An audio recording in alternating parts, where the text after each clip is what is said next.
Ang tatlong malalaki ang pinaka-epektibo kong ehersisyo. Tatlo lang ito, pero malaki ang epekto na di inaasahan ng marami. Ang maganda dito, kailangan mo lang ang sarili at katawan mo, walang gamit na kailangan. Gawin ang tatlong ehersisyong ito ngayon para agad mong maramdaman ang pagiging maliksi, magaan at bata. Bigyan mo ang katawan mo ng 10 minuto. Karapat-dapat siya at magpapasalamat siya sa'yo. Bakit tatlong ehersisyo lang ay nagdudulot na ng malaking epekto? Dahil ang tatlong ehersisyong ito ay tumutugon mismo sa mga bahagi kung saan kulang tayo sa galaw sa ating pang-araw-araw na buhay ngayon. Tungkol ito sa likurang linya ng katawan, ang likurang bahagi ng hita, binti, likod hanggang sa batok. At tungkol din ito sa harapang linya, lalo na sa bahagi ng balakang, singit ng mga balakang, lahat ng may kinalaman dito sa bahaging ito. At pagkatapos, tungkol din ito sa katotohanang buong araw nating inilalagay ang mga braso natin sa harap at hindi man lang natin ito inilalagay sa likod. Dahil doon, lalo pang siksikan dito sa harap, masama ang postura at na-overstretch ang leeg. Kaya aayusin natin ito sa ikatlong ehersisyo. At kapag unti-unting natatanggal ang tatlong sanhi na ito, saka lang talagang uusbong ang katawan.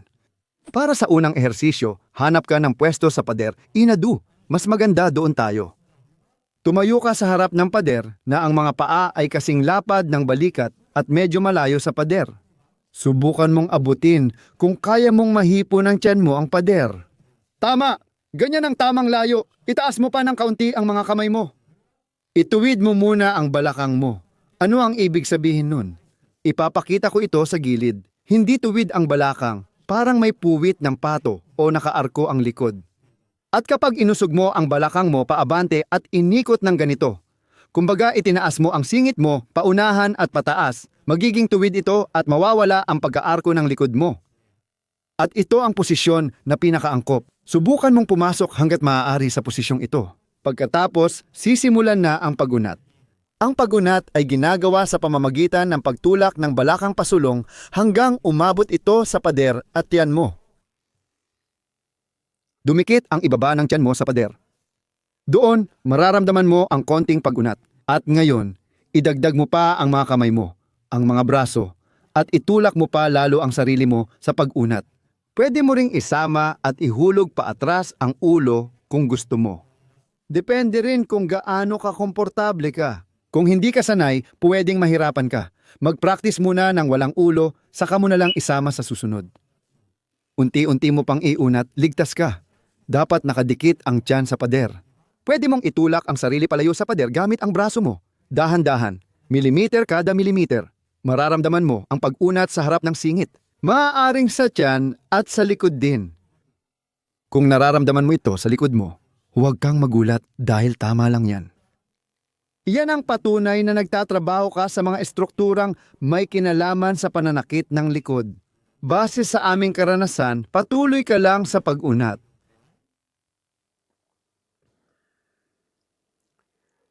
Manatili ka lang sa ganyang posisyon at ngayon mag-focus ka dyan. Isipin mo na gusto mong tumayo ng tuwid pero pinipigilan ka ng mga kamay mo sa pader at hindi ka makabangon. Dahil dito, magkakaroon ka ng lakas na napaka-epektibo para sa'yo. Kaya mo talagang subukan na itulak palayo ang pader gamit ang lakas ng tiyan mo. Pagkatapos, magpahinga ka tapos mag-unat ulit. At pagkatapos ulit, itutulak mo na naman ang pader palayo. Hindi talaga pwede, pero iisipin mo lang na ginagawa mo, pipigilan mo, magpapahinga at magpapatuloy sa pag-unat. At gagawin pa natin ito ng pangatlong beses. Itulak mo ng maayos, nang hindi lalapit sa pader. Pagkatapos ay magpahinga ulit at subukang umabot pa ng mas malayo pa atras. At mapapansin mo, ngayon ay talagang malayo na ang naabot mo sa pag-unat. At pagkatapos, dahan-dahan kang bumalik sa dati. Gumalaw ka muna, igalaw ang binti at konting braso. Lumayo ka na sa pader at tumayo ng lapad ng balikat. At ngayon, ang likurang linya mo ay ibababa mo papunta sa harap. Nilinis natin ang harap kanina. Ngayon ang likod naman. Bababa ka, siguraduhing tuwid ang tuhod mo. Manatili ka muna sa ganyang posisyon sandali. At dahan-dahan kang bababa hanggang maramdaman mo ang pag-igting sa likod ng iyong tuhod. Pagkatapos, maghintay ka at subuking bumaba pa. Huwag magmadali, gawin ito dahan-dahan, milimetro kada milimetro. Ang pag-uunat, lalo na, ay mararamdaman mo sa likod ng tuhod, pagdating sa mga binti, at sa katawan, kadalasan sa ibabang bahagi ng likod, doon mo ito pinakamararamdaman. Pagkatapos bumalik ka sa antas ng tindi na kaya mo pang tiisin.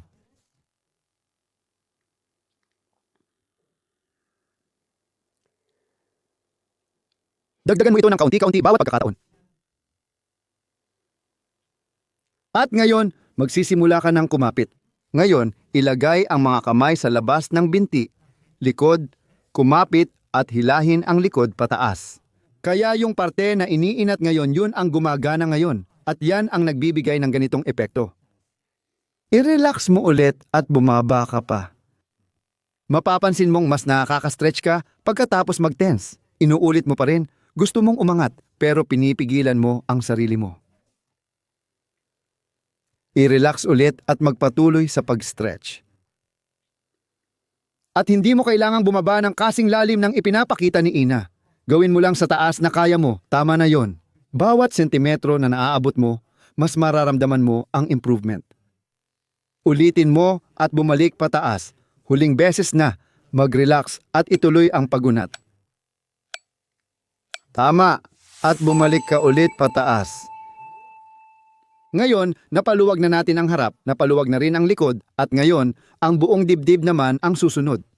Palagi naming ginagawa ito sa kanto tuwing umaga, at buong puso akong nakatayo roon. Pero hindi lahat may malayang kanto. Kaya ipapakita ko lang sandali. Kung wala kang kanto, kumuha ka ng 2 upuan na may tamang distansya para madali mong maabot. Ilagay mo ang mga kamay mo sa anggulo. Ipapaliwanag ko pa mamaya. At pagkatapos ay bumaba ka ng ganito. Oo, ipakita mo na wala kang kanto. Siyempre, mas madali kung may kanto at malaya ito. Ina, pumunta ka sa harap ng kanto. Ipapakita natin ito.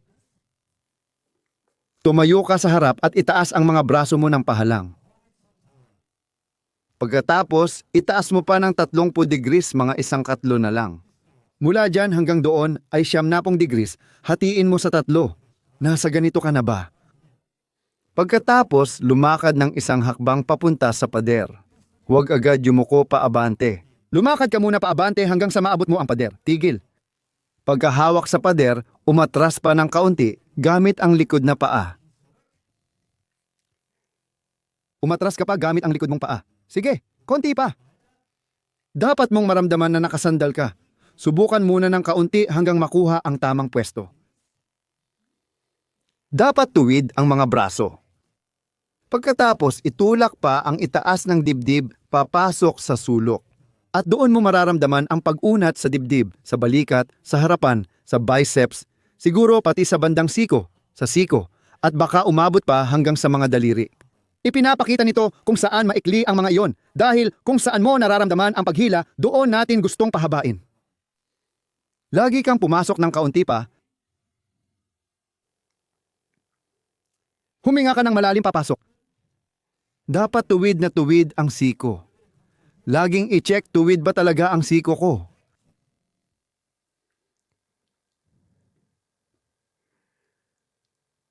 Gamitin ang paghinga. Sa bawat paghinga palabas, subukan mong ipasok pa ng kaunti ang itaas na dulo ng iyong dibdib. Tama, hanapin ulit ang hangganan. Saan nagsisimula itong maging mas positibo ang pakiramdam?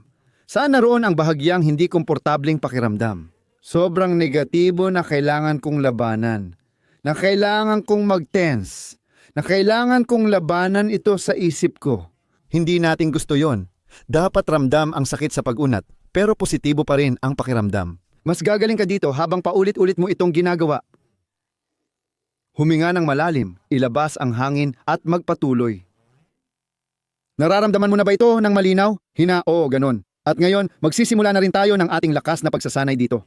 Ngayon, itulak mo gamit ang 2 kamay ng pinakamalakas laban sa mga pader. Pinakamalakas na pagtulak na kaya mo nang hindi ginagalaw ang iyong katawan. Pagkatapos, bitawan ang lakas at magpatuloy sa paglakad paabante. At igtingin. Pangalawang subok, subukang itulak palayo ang mga pader. Subukang itulak sila palayo. Pero huwag mong igalaw ang katawan mo kahit kaunti. Mag-relax ulit at pumasok pa ng kaunti pa. At ulit, gusto mong itulak palayo ang mga pader. Subukan mong itulak sila palayo. Manatiling tuwid ang mga siko. Mag-relax ka ulit at pumasok pa ng konti.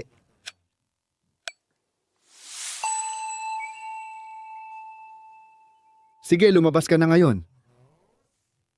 Igalaw ng kaunti braso mo, lumakad ka rito, tumayo ka ulit, damhin, lalo na pag galing ka sa kanto, damhin kung ano nangyayari tuwing ganoon. Gagawin pa natin itong mas bago gamit ilang bagong kilos. At ito ay iunat mo pa atras, pero gamit ang mga braso. Ilagay mo ang mga braso sa 30 degrees. Gawin mo na yan. Ilagay mo sa 30 degrees. Oo, sige. At iunat mo pa atras. Tuloy-tuloy lang, tuloy-tuloy lang, tuloy-tuloy lang. Ngayon, walang pader. Pagkatapos, lumapit ka at yumuko ng mababa. Jaja, yumuko ng mababa. At babalik ka ulit pataas. At iposisyon mo ang mga braso sa 30 degrees at pupunta ka sa likod. At talagang maayos na papunta sa likod. At balik ulit sa harap. Pwede mong ipadaan ang braso mo sa gitna ng mga binti mo. Oo, huwag hilahin. Basta aktibo, dumaan lang at bumalik pataas. Itaas ang mga braso sa 30 degrees at iunat pa atras. Oo, balik ulit sa harap. Paikot na galaw papunta sa harap at likod. At bumangon ulit. Iunat ulit pabalik. Dapat dire-diretso lang. Paatras tapos paabante. Ina. At bumangon ulit. At ulit na paatras. Tama. Malapit na nating matapos ilang beses pa para magamit agad ang bagong liksi. At bumangon ulit. Hilahin paatras. At manatiling nakaunat paatras. Sa huli, manatiling talagang nakaunat paatras. Kaunti pa, kaunti pa. At hilahin ang mga braso paatras. Hilahin ang mga braso paatras. At tumayo ng tuwid. At ngayon, damhin mo. Igalaw ng kaunti ang mga braso. Ang mga binti ng kaunti at damhin mo. Ano ang pakiramdam? Oo, ang ganda, di ba? Sa susunod na Sabado, may mga ehersisyong dapat gawin agad pagkagising.